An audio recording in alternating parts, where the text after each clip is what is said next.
What if I told you attraction isn't about looks, money, or charm, but about a psychological game Freud discovered, one powerful enough to make someone obsessed with you without realizing why? You might think Freud just invented psychoanalysis, but his followers actually tried to hide his most dangerous discovery. He believed he had found a secret map to female desire, not the polite version, but a raw, instinctual one. He wrote that what truly drives women isn't logic or morality, but a deeper, often hidden psychological pattern. Freud noticed that beneath affection and smiles, there was often a hidden transaction of power. He came to see desire not as pure romance, but as a kind of strategy. He studied a case of a high society woman who would be warm one day and distant the next. Freud concluded she had learned to use what she withholds as a weapon. He started to see that female desire is a constant pull between security and danger, comfort and chaos. It's not about choosing a good man or a bad man, but about being drawn to a compelling story. He believed women are wired to seek narrative tension, not just simple love. Modern science seems to back this up. Studies show that emotional unpredictability activates the brain's reward centers, similar to obsession and addiction.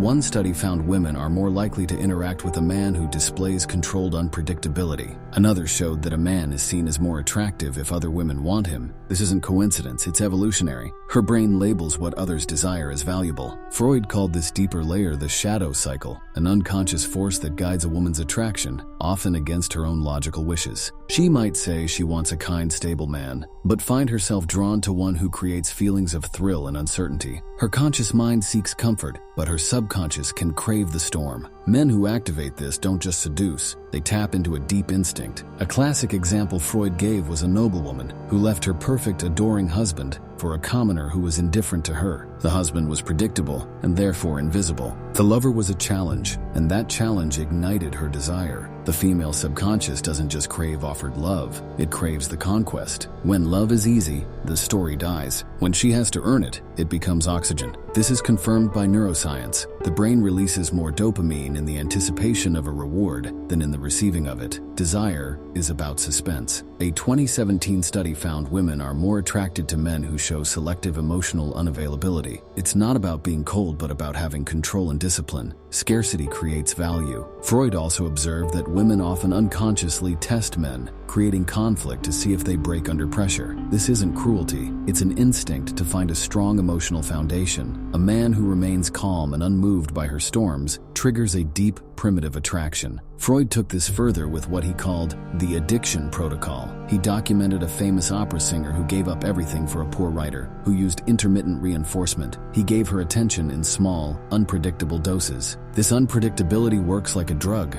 making the brain crave the next high. This is the same principle that makes slot machines addictive. The secret is controlling the rhythm. Give too much and she withdraws. Give just enough at unpredictable times and she becomes obsessed. The goal is to break patterns of predictability. If you always reply immediately, sometimes slow down. Create emotional contrast. Be warm, but maintain your mystery. Let her miss your absence. The aim isn't to make her doubt you, but to make your presence feel rare and valuable. Freud described a final stage called psychosexual imprinting, where a bond becomes so deep it's a physical reflex. Brain imaging shows that passionate love activates the same regions as cocaine addiction. When a relationship involves intense emotional contrasts, pleasure and pain, comfort and chaos, the attachment becomes unbreakable. The brain mistakes this intensity for importance. A perfect, smooth romance often doesn't create as strong a bond as one with some turmoil. The men who leave a lasting mark are not the ones who give the most, but the ones who make a woman feel the most. They become synonymous with a feeling of being truly alive. She stops just loving the man and starts craving the version of herself she is when she's with him. In the end, Freud's controversial conclusion was that unforgettable love stories aren't built on sweetness alone. They are built on intensity. To be memorable, don't try to be the best man for her. Be the only experience that no one else can replicate.